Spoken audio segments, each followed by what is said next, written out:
আজকে মা ছেলে দুজনে মিলে এক জায়গায় ঘুরতে যাব। আর স্বর্ণও কিন্তু স্কুল থেকে চলে এসেই দেখো ও কিন্তু বেড়াল নিয়ে বসে পড়েছে। বেড়াল কিন্তু ও ভীষণ ভালোবাসে, আর আমিও কিন্তু কুকুর বেড়াল খুবই ভালোবাসি। তারপর আমি ওর স্কুল ড্রেস খুলে দিয়ে আমি কিন্তু দেখো ওর স্কুল ড্রেসটা ভিজিয়ে দিয়ে চলে গেলাম আবার ঘরে। আমি তো ঘরে এসে গেছি, আর এদিকে দেখি স্বর্ণ আগামীকালকের যে পুরনো লাইটটা আছে সেই লাইটটা নিয়ে খেলা করছিল। আর ওই যে আজকে বললাম না আমি এক জায়গায় ঘুরতে যাব, মানে মা ছেলে দুজনে মিলে, সেই জন্য কিন্তু আমি স্নান করে নিয়েছি। আর স্বর্ণকেও মা স্নান করিয়ে দিয়ে গেল, আমি ওকে তেল ক্রিম মেখে পরিষ্কার করে দিচ্ছি এখন। তারপর দেখো প্রথমে কিন্তু আমি চুলটা এইভাবে বেঁধেছিলাম, কিন্তু এত পরিমাণে গরম লাগছিল আর থাকতেই পারলাম না, তাই চুলটাকে উপরে বান করে নিলাম। বান বা খোপা তোমরা যেটাই বলো না কেন, আমি যেখানেই যাই না কেন আমার চুলে সবসময় কিন্তু খোপা থাকে, আমি খোপাতেই কিন্তু কমফোর্টেবল। আর আমার সাজ কিন্তু এটুকুই, দেখো একটা টিপ করে নিচ্ছি আর লিপস্টিক পরে নেবো। লিপস্টিক হলো আমার সবচাইতে প্রিয়। টিপ আর লিপস্টিক আমার সাজের মধ্যে এই দুটো জিনিস থাকবেই সব সময়। আমি কিন্তু কোনোদিন কোনো মেকআপ করি না, শুধু লিপস্টিকটা লাগাই আর টিপটা লাগাই, বাস এইটুকুতে আমার এই মেকআপ কিন্তু শেষ হয়ে যায়। তাছাড়া অন্য কোনো মেকআপ আমি ইউজ করি না। এদিকে আমিও সাজছিলাম আর স্বর্ণকেও খাওয়াচ্ছিলাম। এক ঢিলে দুই পাখি মেরে কিন্তু আমরা মা ছেলে দেখো রোদের মধ্যে বেরিয়ে গিয়েছি। এত পরিমাণে রোদ, মা ছেলে তো বেরিয়ে গেছে কিন্তু আমি তো ওড়না নিয়ে মুখটা ঢেকেছি, কিন্তু স্বর্ণ তো রোদের মধ্যে এইভাবেই কষ্ট করে যাচ্ছিল। যাই হোক, কিছু দূর কষ্ট করে গেলেই তো আমরা টোটোতে উঠবো। অল্প একটু রাস্তা, 100 মিটারের মতো আমাদের বাড়ি থেকে রাস্তা, তারপরে কিন্তু টোটোতে উঠে গেছি দেখো। আর আজকে এত গরম আর এত রোদ উঠেছিল বৃষ্টির শেষে, ভাবতেই পারিনি যে বৃষ্টির শেষে আজকে এত পরিমাণে রোদ উঠবে আর এত গরম দেবে। এমনি থেকে আমি কিন্তু কোনো দরকার ছাড়া বাড়ি থেকে বের হই না, আজকেও কিন্তু একটা দরকারে আমি ঘুরতে যাচ্ছি, এমনি এমনি কিন্তু ঘুরতে যাচ্ছি না। কোথায় যাচ্ছি, কেন যাচ্ছি, তোমরা কিন্তু ভিডিওটা শেষ পর্যন্ত দেখলেই চিনতে পারবে বা বুঝতে পারবে কোথায় যাচ্ছি আমি। এমন কোনো মানুষ নেই যে ঘুরতে ভালো লাগে না, আমারও কিন্তু ঘুরতে ভীষণ ভালো লাগে, কিন্তু এমন জায়গায় ঘুরতে ভালো লাগে না যে যেখানে গিয়ে অনেক দিন থাকতে হবে বা 2-1 দিন থাকতে হবে, এরকম জায়গা আমার একদমই পছন্দ না। এইদিকে আবার আমার ছেলেও কিন্তু ঘুমিয়ে যাচ্ছে, ও গাড়িতে উঠলেই ঘুমিয়ে যায়। আমার ছেলে বলে কথা না, সব বাচ্চারাই কিন্তু গাড়িতে উঠলেই ঘুমিয়ে যায়। আমি ওকে বারবার ডাকছিলাম যে ঘুমিয়েও না, উঠে পড়ো, কিন্তু ও শুনছিল না আমার কথা, ওর খুব ঘুম পেয়েছে তাই ঘুমিয়ে গেল। তারপর দেখো আমি গাড়ি থেকে নেমে আরেকটা গাড়ি চেঞ্জ করে নিলাম। এই গাড়ি করে এখন আবার যেতে হবে আমার গন্তব্যস্থলে, যেখানে আমার যাবার কথা সেখানে এই গাড়ি করেই যেতে হবে। আর আজ সেই জায়গাটায় অনেকদিন পরে যাচ্ছি, দেখি রাস্তাঘাট সবকিছুই বদলে গিয়েছে, দেখতে ভীষণই ভালো লাগছিল, তাই তোমাদেরও একটু দেখিয়ে দিলাম। খুব ভালো লাগছিল দেখতে। কিছুক্ষণ পর টোটো থেকে নেমে গেলাম ঠিকই, কিন্তু দেখো আমার স্বর্ণর কিন্তু একদমই ঘুম ভাঙছিল না। ফাঁকা রাস্তা, তার মধ্যে খাখা রোদ, এই রোদের মধ্যে আমি একটা ঘুমন্ত বাচ্চাকে নিয়ে হেঁটে চলছি। আমি কিন্তু ওকে বারবার ডাকছিলাম যে একটুখানি ওঠো, উঠে দাঁড়াও, আমার খুব কষ্ট হচ্ছে। আর সেই ডাক শুনে কিন্তু আমার ছেলে উঠেও গেছে। ওকে যদি আমি একটুখানি বলি আমার কষ্ট হচ্ছে, পায়ে ব্যথা হচ্ছে, এগুলো কিন্তু ও খুব ভালো বোঝে। তারপর দেখো হাঁটতে হাঁটতে চললাম দুই মা ছেলে। কিছু দূর যাবার পরে স্বর্ণর দিদিরা দেখো দৌড়ে চলে এসছে স্বর্ণকে দেখে নেবার জন্য। ওরা স্বর্ণকে কিন্তু ভীষণ ভালোবাসে, আর ওরা কিভাবে যে দেখলো সেটা কিন্তু আমি নিজেও বলতে পারবো না। একদম দেখি দৌড়ে দৌড়ে আমার কাছে ওরা চলে আসলো। তারপর স্বর্ণকেও দিদিদের কাছে রেখে আমি যাচ্ছিলাম যেখানে তোমাদের বলেছিলাম আমার এক জায়গায় যাবার কথা, সেখানেই চলে এসেছি। দেখো এই বাগানটাতে আসার কথা ছিল আমার, আর বাগানে এসে দেখি ছাগল ঢুকেছে, একদম পুরো তো মাথাটা নষ্ট হয়ে গিয়েছিল। সুপারি গাছগুলো এত কষ্ট করে লাগিয়েছি, তারপর যদি ছাগলের সুপারি গাছগুলো এইভাবে খেয়ে ফেলে কেমন লাগে বলো তোমরাই। এত দূর থেকে কষ্ট করে এসে এই গাছগুলো দেখার জন্য। গাছগুলো কিন্তু অনেকদিন আগেই লাগিয়েছি, প্রায় 2-3 মাস হয়ে গেল লাগিয়েছি। আজ থেকে প্রায় 1 মাস আগে এসে গাছগুলো দেখে গিয়েছিলাম, আজ আবার 1 মাস পর আবার আসলাম গাছগুলো দেখার জন্য। ওইদিকে তো ছাগলটা বের করে দিয়ে দিলাম, কিন্তু এইদিকে চলো দেখাই এদিকে কিরকম আছে গাছ বাগানগুলো তোমাদের একটু দেখাই। এই বাগানটা কিন্তু আমাদের, একান্তই আমাদের, না আমার শ্বশুরের, না আমার বাবার, না আমার শাশুড়ির, কারোরই না, একান্তই আমাদের এই বাগানটা। আজ এই বাগানে একজন দাদাকে বলেছিলাম, দাদাটা এসেছিল সব গাছের জঙ্গলগুলো পরিষ্কার করে দেওয়ার জন্য, আর আমিও এসেছিলাম সেই জঙ্গলগুলো কিভাবে পরিষ্কার করলো না করলো দেখার জন্য। এই সাইডে একটা সুপারি বাগান আছে, দেখতেই পাচ্ছ এই গাছগুলো অনেকটাই বড় হয়ে গিয়েছে। এই গাছগুলো অনেকদিন আগেই লাগানো হয়েছিল, আর মাঝখান দিয়ে সরু একটা রাস্তা, তারপরে কিন্তু আমাদের বাগান। জানি না কষ্টের ফল কবে পাবো। রোদে দাঁড়িয়ে থাকতে থাকতে আমি তো পুরো ঘেমে গিয়েছি।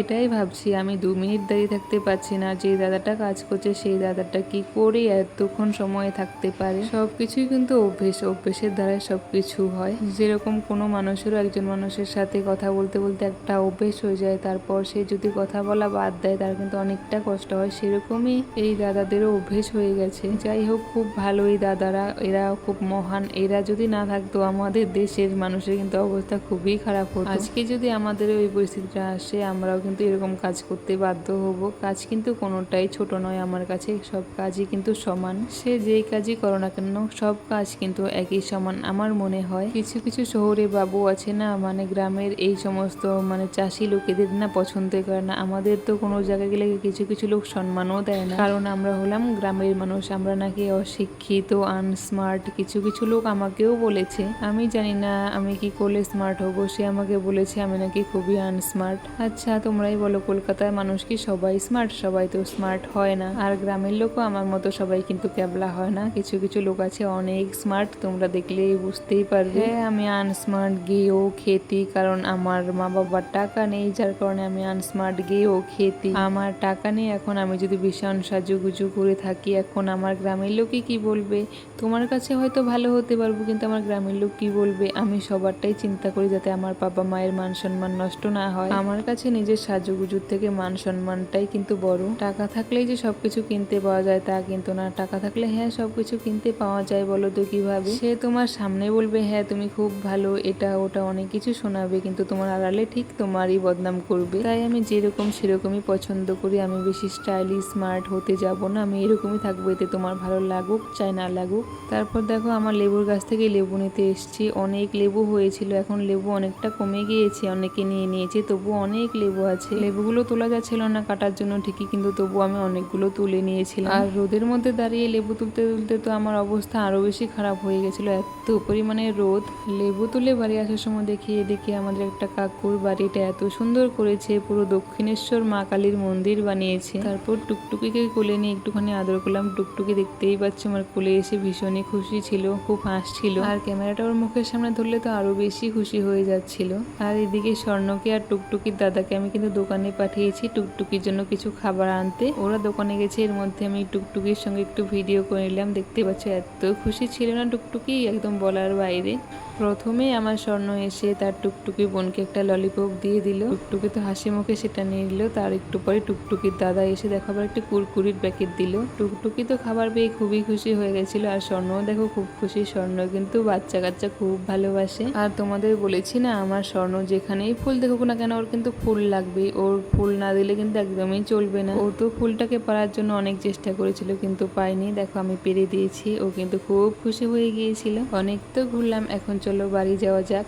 বাড়িতে যাওয়ার জন্য কিন্তু আমরা বেরিয়ে গেছি, বেরিয়ে যাওয়ার একটু পরে কিন্তু আমরা টোটো পেয়ে গেছিলাম, টোটোর মধ্যে বসে বাড়িতে চলে যাচ্ছি। আর এমন একটা টোটোওয়ালা পেয়েছি যে আমাদের বাড়ির সামনে দিয়েই যাবে, এই দুটো দাদার টোটোতে বসেছিলাম। এমনি থেকে দুটো গাড়ি চেঞ্জ করতে হতো, যেহেতু এই দাদাদের পেয়ে গেছি কোনো গাড়ি আমার চেঞ্জ করতে হবে না, একদম আমার বাড়ির সামনে ওরা আমাকে নামিয়ে দেবে। আর এইদিকে দেখো এত সুন্দর জলে ভরেছিল, পুকুর না নদী কি বলবো বুঝতে পারছি না এটা, মানে আমি নিজেও কিন্তু কনফিউজড ছিলাম এটা পুকুর না নদী, কিন্তু দেখতে ভীষণ সুন্দর ছিল। আর নদীটা ছোট হলে কি হবে বলো, অনেক স্রোত আছে কিন্তু জলের। আর এই যে ওভারব্রিজ, এটা কিন্তু আমাদের বাড়ির এখানে। ওভারব্রিজ চলে এসেছি মানে বাড়িতে অর্ধেক পৌঁছেই গেছি। তারপর আমাদের বাড়ির এখানে বাজারে এসে একটা দোকানে ঢুকে গেলাম, আইসক্রিমের দোকানে। স্বর্ণ বলছিল ও আইসক্রিম খাবে, আর আমি ঘুরে ঘুরে দেখছিলাম কোন বাক্সে সবচাইতে বেশি ভালো আইসক্রিম আছে।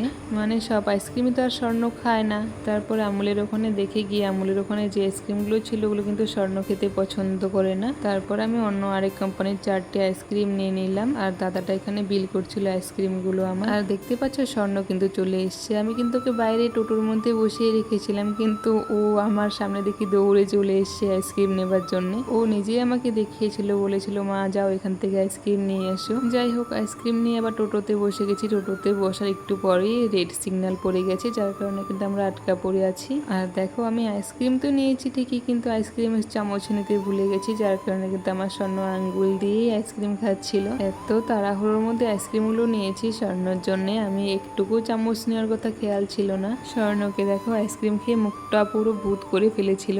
বাড়িতে পৌঁছে দেখি এইদিকে আমাদের বাড়িতে একদম কাঁঠালের মেলা বসে গিয়েছে, এত লোক জমে গেছে কাঁঠাল নেবার জন্য যে তোমরা নিজেরাও দেখলে হাসবে শুধু। এরা যে কাঁঠাল কত ভালোবাসে। আমাদের বাড়িতে দুটো গাছে কিন্তু প্রচুর কাঁঠাল হয়েছে, আমরা কিন্তু খাই না, এই আশপাশের লোকেরাই খায়। আর ওরা প্রতিদিন আসবে, প্রতিদিন এসে গাছে উঠে উঠে দেখবে কাঁঠাল পেকেছে কি না পেকেছে। দেখতে পাচ্ছ কাঁঠাল নেবার জন্য কত পাবলিক জড়ো হয়ে আছে এখানে, যে সবগুলো তা কিন্তু নয়, রাস্তায়ও আছে আরো পাবলিক। ওরা কাঁঠালগুলো নিচ্ছে, খুব ভালো হচ্ছে। ওরা যদি কাঁঠালগুলো না নিত আমাদের কাঁঠালগুলো কিন্তু সম্পূর্ণ নষ্ট হয়ে যেত।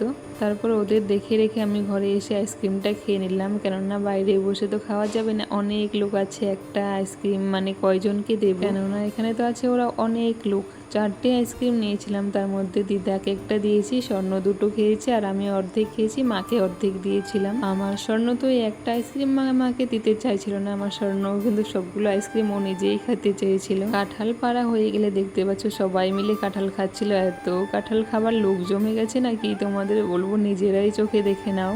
আমার তো কাঁঠালের গন্ধই সহ্য হয় না, নাক বন্ধ হয়ে আসে কাঁঠালের গন্ধ শুকলে। ওরা খেতে ভালোবাসে তাই কিন্তু ওরা কাঁঠাল খায়। সবাই কাঁঠাল খেয়ে চলে গেলে উঠোনটা এত পরিমাণে নোংরা হয়েছিল, তারপর আমি কিন্তু উঠোনটা ঠিক ঝেড়ে নিলাম। আমার মায়ের যেহেতু গায়ে ব্যথা, আমার মা উঠোন কিন্তু এখন ঝাড়তে পারে না গোজা হয়ে। উঠোন কিন্তু দাঁড়িয়ে ঝাড়া যায় না, উঠোন সবসময় পিঠ বাঁকিয়েই ঝাড়তে হয়, আর সেই পিঠ বাঁকানোটাই আমার মা পায় না। তারপর আমি স্নান ফান করে নিয়েছি। আর তোমরা কি করছো অবশ্যই বলবে।